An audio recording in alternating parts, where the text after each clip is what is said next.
Good morning students.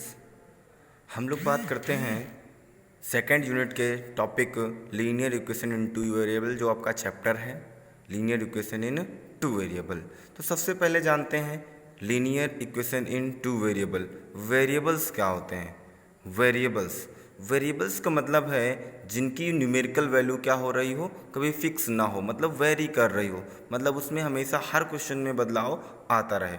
तो variables जैसे होते हैं एक्स और वाई। क्या होते हैं वेरिएबल्स? एक्स और वाई।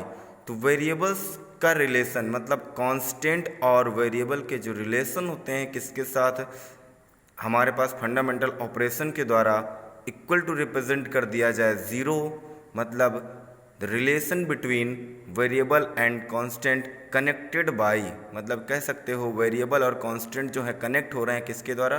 फंडामेंटल ऑपरेशंस के द्वारा। फिर इज इक्वल टू ज़ीरो, मतलब उसको कैलकुलेट करके इक्वल टू ज़ीरो कर दिया जाए, तो इस इक्वेशन को हम लोग बोलेंगे linear equation in two variable. तो an equation of the form, किस टाइप की इक्वेशन होनी चाहिए? An equation of the form a x plus b y plus c is equals to zero के फॉर्म की इक्वेशन होनी चाहिए। कैसी इक्वेशन होनी चाहिए हमारी? A x plus b y plus c is equals to zero, where जहाँ पर ए बी सी क्या है? कांस्टेंट होनी चाहिए या रियल नंबर्स होने, रियल नंबर या कांस्टेंट की बात करें। ए और बी की वैल्यू कभी ज़ीरो के बराबर ना हो, ए और बी की वैल्यू ज़ीरो कभी नहीं होनी चाहिए। तो ऐसे इक्वेशंस को हम कहेंगे linear equation in two variable. Variable कौन कौन से हैं? एक्स और वाई है। एग्जाम्पल समझ लेते हैं। यहाँ जैसे 3x plus 2y equal to 7 पहला एग्जाम्पल है। यहाँ 3 क्या है? कांस्टेंट है। x क्या है? वेरिएबल है। इसी तरह 2 भी कांस्टेंट है। y क्या है? वेरिएबल है। कनेक्ट है किसके द्वारा? फंडामेंटल ऑपरेशन प्लस के द्वारा और इक्वल टू 7। दूसरी इक्वेशन समझिए, √3x plus √2y equal to 7।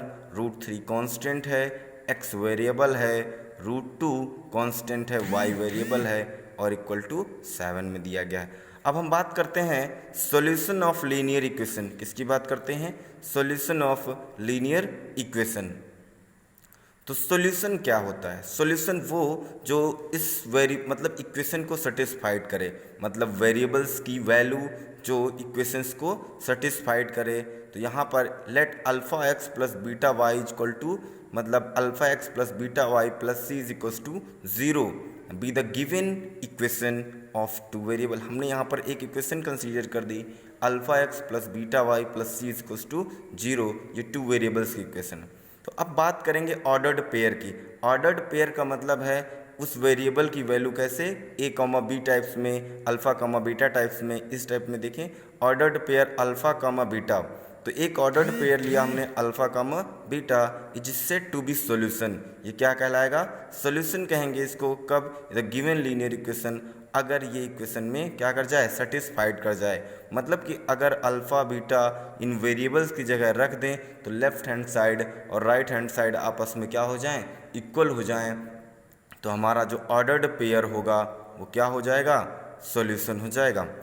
यानी ये ऑर्डर्ड पेयर अल्फ़ा और बीटा एक्स और वाई की जगह रखने पर अगर एलएचएस और आरएचएस आपस में इक्वल आते हैं तो हम कहेंगे alpha comma beta is a solution of linear equation in two variable.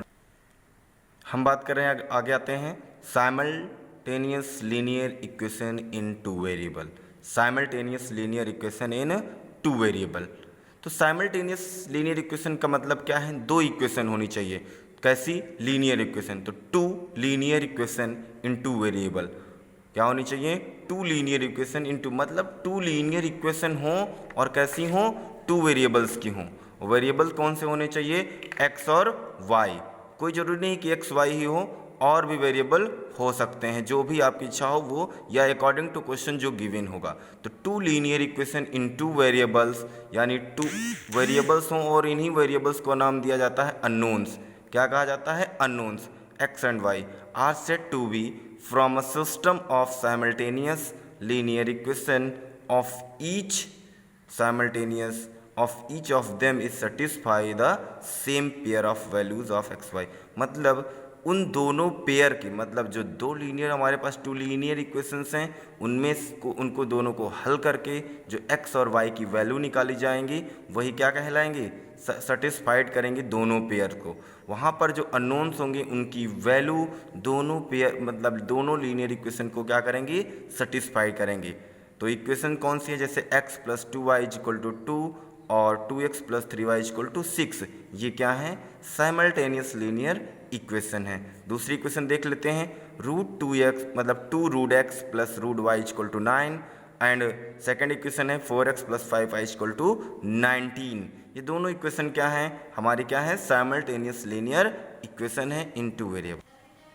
हम बात कर रहे हैं solution of given system of two simultaneous equation की। किसकी बात कर रहे हैं अब, solution of given system of two simultaneous equations की। तो अब सॉल्यूशन क्या होता है, सॉल्यूशन का मतलब है अ पेयर।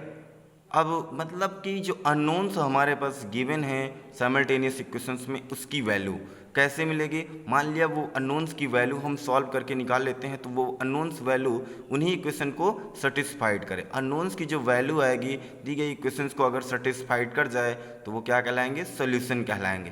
तो x y each which satisfy each of equations in given system of two simultaneous equation in x y is called solution of given system of two simultaneous linear equations।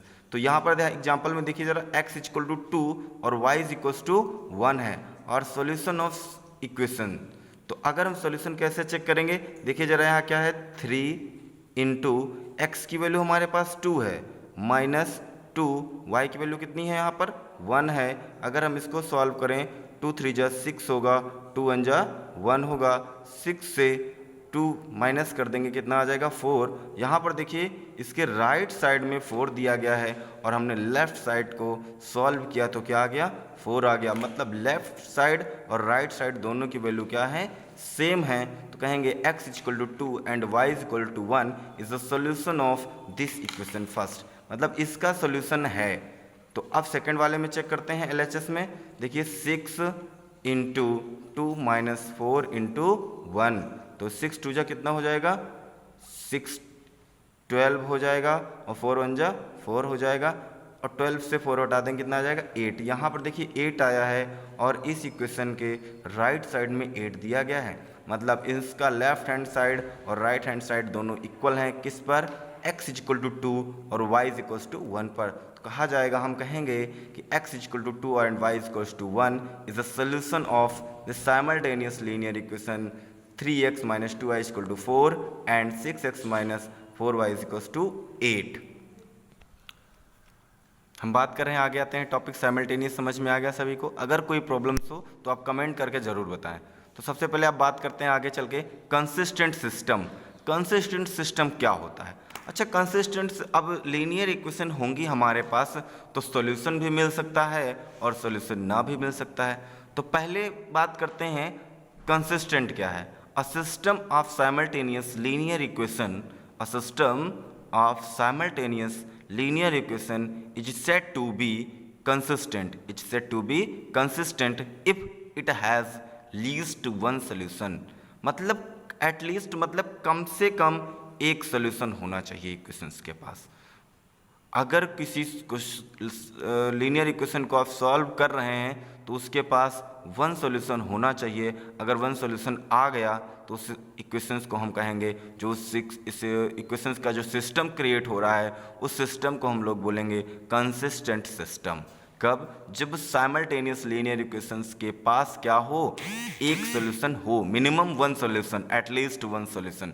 तो ऐसे system को हम लोग consistent system कहेंगे। आगे बात करते हैं इनकंसिस्टेंट सिस्टम की। इनकंसिस्टेंट सिस्टम, अब इनकंसिस्टेंट क्या है? A system of simultaneous linear equation is said to be inconsistent. अब उसी सिस्टम को इनकंसिस्टेंट कब कहेंगे? If it has no solution, मतलब उसके पास, इस सिस्टम के पास एक भी सॉल्यूशन ना हो, तो ऐसे सॉल्यूशन को हम साइमल्टेनियस लीनियर, मतलब कि साइमल्टेनियस लीनियर इक्वेशन के सिस्टम को हम लोग इनकंसिस्टेंट सिस्टम कहेंगे। अब हम बात करेंगे इन्हीं क्वेश्चंस के ग्राफ के रिप्रेजेंटेशन की कैसे जाने कि कंसिस्टेंट है सिस्टम कि इनकंसिस्टेंट है, ये सारी बातें अगले वीडियो में करेंगे।